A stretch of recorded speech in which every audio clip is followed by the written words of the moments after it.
Hello students, so as I have told you last time, today we are going to start with the azeotropic mixtures. Very first I'll tell you what is exactly mean by the azeotropic mixtures. Azeotropic mixtures are the mixtures which boils at constant temperature and distill over at the same temperature without any change in its composition. So hope that you got an idea about azeotropic mixture. So suppose you have mixture A and B. Say they are in proportion of say 20 and 80 or say 40 and 60 or maybe 50 and 50. So this mixture will start boiling at constant temperature and it will get converted with the same composition into its vapor phase. That means generally what happens when we are going to consider two liquids and when we are going to boil that mixture of liquid at that time, at particular temperature only one liquid will get vaporizes. Other will remain in a liquid state, and if temperature is raised then other liquids will start boiling. But in a case of azeotropic mixture, what will happen? At some particular or say at constant temperature, the complete mixture starts boiling and get converted into the vapor state. So liquid state and vapor state composition is same, and therefore in previous lecture we have discussed that we got minima and maxima which don't follow the Raoult's law at the constant temperature. So the two curves meet at point C that we have discussed in previous lecture. So this happens in your azeotropic mixture. So when such azeotropic mixtures are there, we are not able to separate such mixtures by using normal distillation as well as by using fractional distillation. So it becomes difficult to separate out azeotropic mixtures. Now, as it becomes difficult, why they becomes difficult? Because they boils at constant temperature, and always boiling temperature depends on the pressure. So, these mixtures, azeotropic mixtures, the boiling point depends on the pressure also. Now, especially as we are a chemist, so if such mixture we want to separate out, then what are the different methods are there that we are going to discuss, and that are discussed under the head breaking up of an azeotropic mixture. Breaking up means to separate out azeotropic mixture. So there are different methods which are used to separate out azeotropic mixture. Very first method is distillation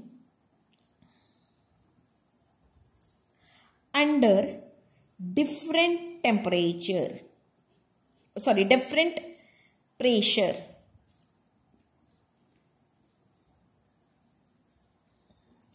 Distillation under different pressure. So as we know, always boiling point depends on the vapor pressure or atmospheric pressure. So azeotropic mixture can be break up, or you can say that separate out by alternate distillations under different pressure. But it produces only a small change in composition. That means if you are expecting that the mixture are present in some 80-20 composition, then the composition will little change. So you will get somewhat purified, you can say that component. But complete separation becomes difficult. As well as this process is very tedious to carry out, as well as difficult to carry out, because to maintain the different pressure we need you can say that some equipments to increase the pressure. So this method is tedious as well as difficult. So one more method is there, that is known as a chemical method. Somewhat easier method than that of the previous one. So in chemical method, the component is present in a small amount in azeotropic mixture is separated out by using suitable chemical reagent. So suppose if any component is present in, especially in binary mixture, if any component is present in a very small amount and if you want to remove it, eliminate it, then by using a chemical reagent, you can remove it. For this, the very best example I would like to give you is if you have a mixture of formic acid and water. Generally in such 23% of water is present. So water is removed by using lead carbonate. So which gives you anhydrous formic acid. Hence you are able to separate out formic acid and water by using this chemical method. One more example is in the mixture of water and ethanol, which we have discussed in previous lecture.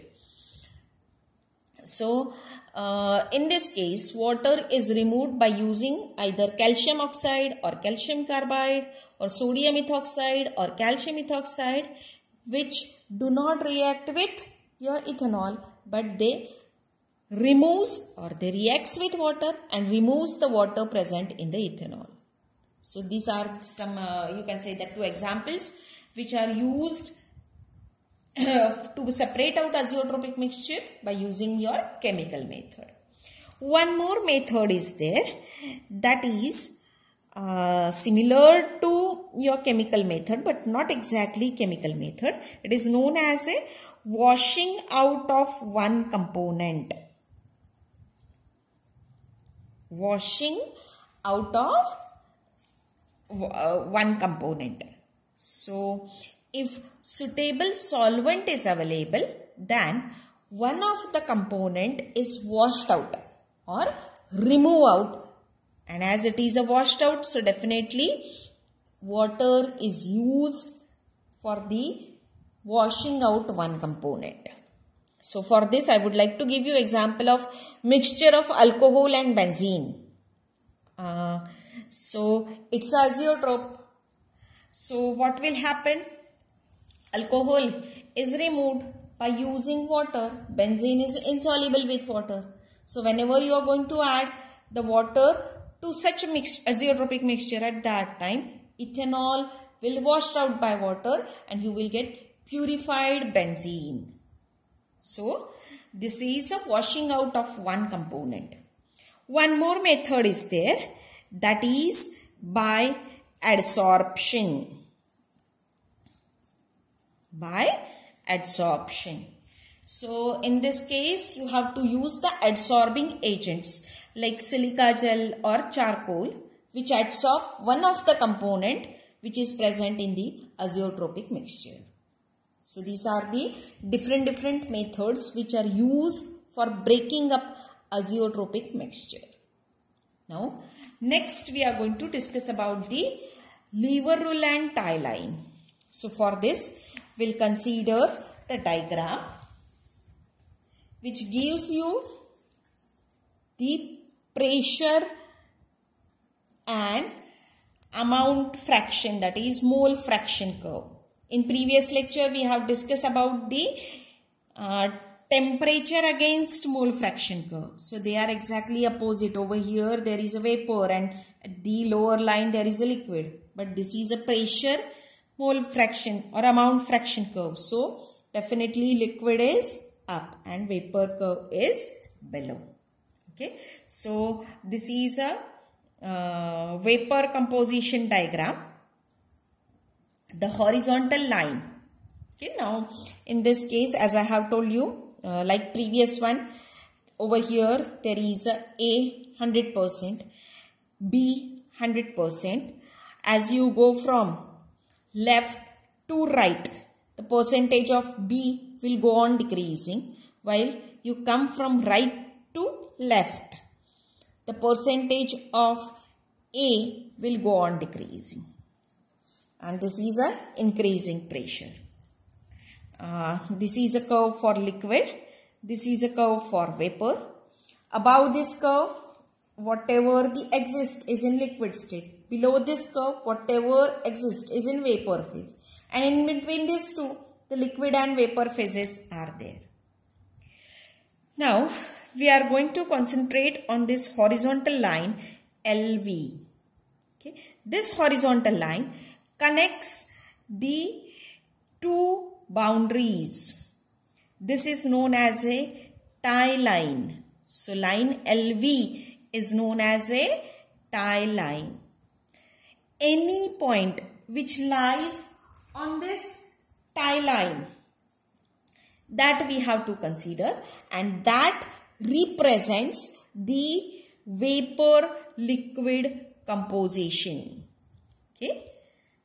So it always represents any point which lie on this line, it will represent the vapor liquid composition. So now we'll consider a point A, okay, on this tie line. It will represents the composition XA. It will represents the composition XA.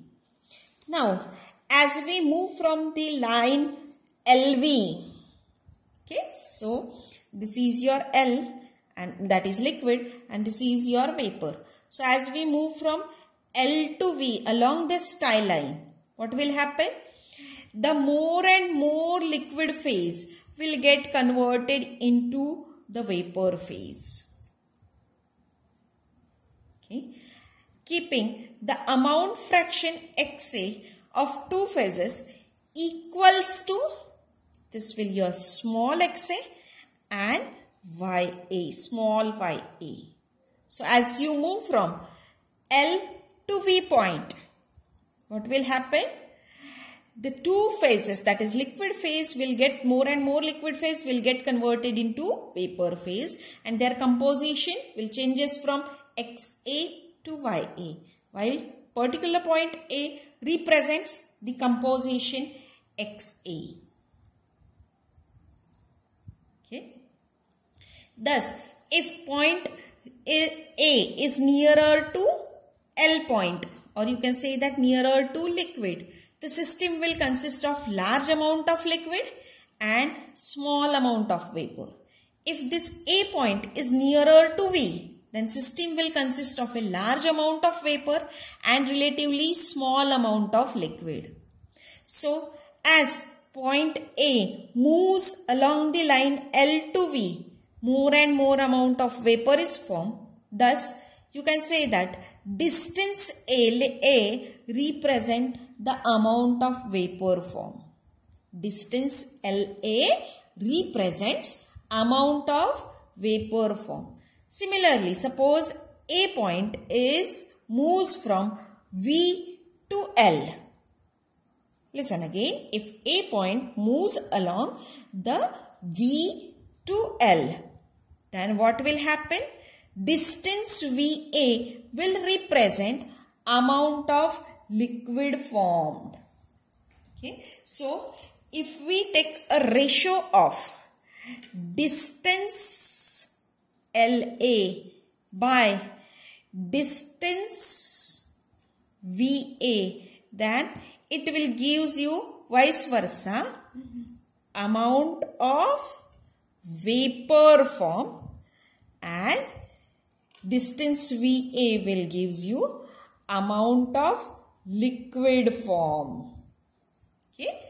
So distance LA will always gives you amount of vapor form, while distance VA will gives you amount of liquid form. So amount or the number of moles in each phase is inversely proportional to the horizontal distance between the phase boundary and the point representing the overall composition of system.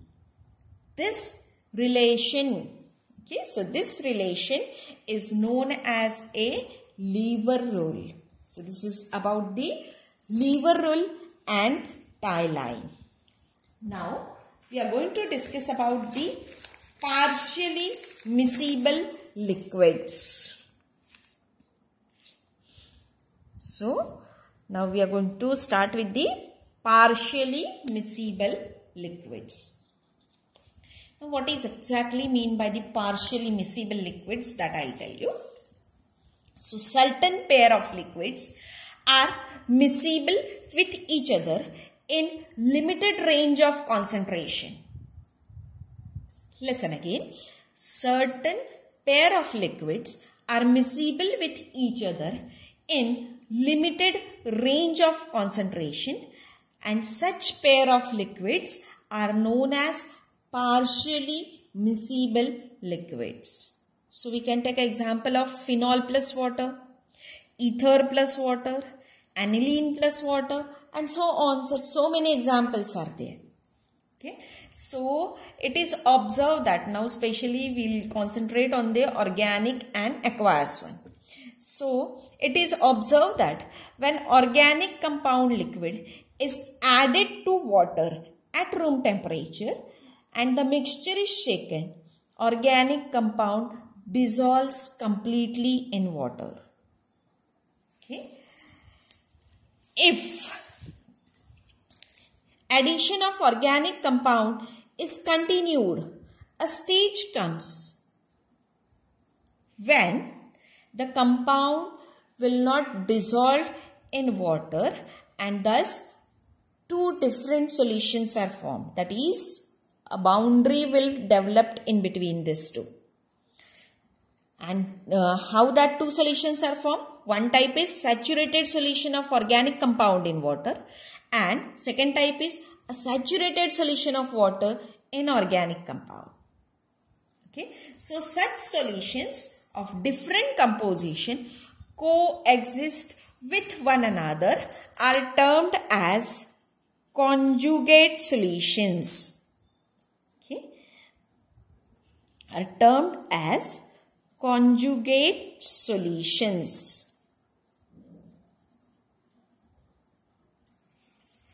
Just I repeat it. Listen carefully. Suppose this I have a water.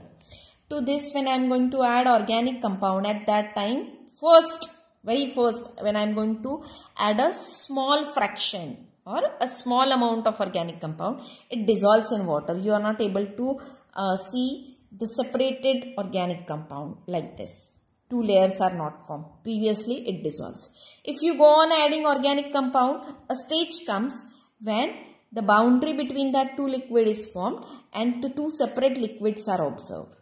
So such liquids are known as a conjugate solutions. Now these conjugate solutions are of two types. A saturated solution of organic compound in water or a saturated solution of water in organic compound. Vice versa, different two solutions are formed. Now what happens? Suppose if I start increasing the temperature of such solution. Okay. So what I am going to do? I am going to start increasing the temperature of such solution. Then what will happen? The mutual solubility increases. Okay. Now I will increase the temperature until both phases reaches the same composition. That means what will happen when I am at this stage at room temperature? What will happen? There are two separate layers of you can say that water as well as water, or water along with some organic compound as well as separated this organic compound. Now at this stage what I am going to do? I am going to increase the temperature. So when I am going to increase the temperature, what will happen? The solubility of organic compound in water will go on decreasing, and a stage comes or a temperature comes at which these two layers will become identical in composition. That means it will, instead of, you can say that two layers, a complete homogeneous mixture will be there. Okay. So the temperature at which the two layers have become identical in composition and physically indistinguishable, that temperature is known as a critical solution temperature. Critical solution temperature, termed as CST, or it is also known as a consulate temperature of the system. Critical solution temperature or consolidate temperature of system. So this happens with partially miscible liquids. Now depending on this CST, the partially miscible liquids or partially miscible solutions are classified into 3 types or 3 classes. Class 1, Class 2 and Class 3. So very first we'll discuss about the Class 1. Okay, also known as a upper CST, upper critical solution temperature. Now what is this upper CST? When critical solution temperature is higher than the room temperature, it is known as a upper critical solution temperature. For example, phenol water system, aniline water system, these are the examples of upper CST. Next, Class 2, which is known as a lower CST, lower critical solution temperature. When the critical solution temperature is lower than the room temperature, then it is known as a lower critical solution temperature or lower CST. For example, triethylamine and water system, 1-methyl piperidine and water system. So these are the example for lower CST. And one more is there, that is Class 3, which is known as upper and lower CST. Upper and lower CST. This indicates that when critical solution temperature is upper as well as lower than the room temperature, is known as a upper and lower critical solution temperature. The examples are nicotine water system, metatoluidine glycerol system, etc. So Class 1 is upper CST, Class 2 lower CST, and Class 3 is upper and lower CST. So in next lecture, we are going to discuss in detail with this Class 1, that is upper critical solution temperature. Thank you.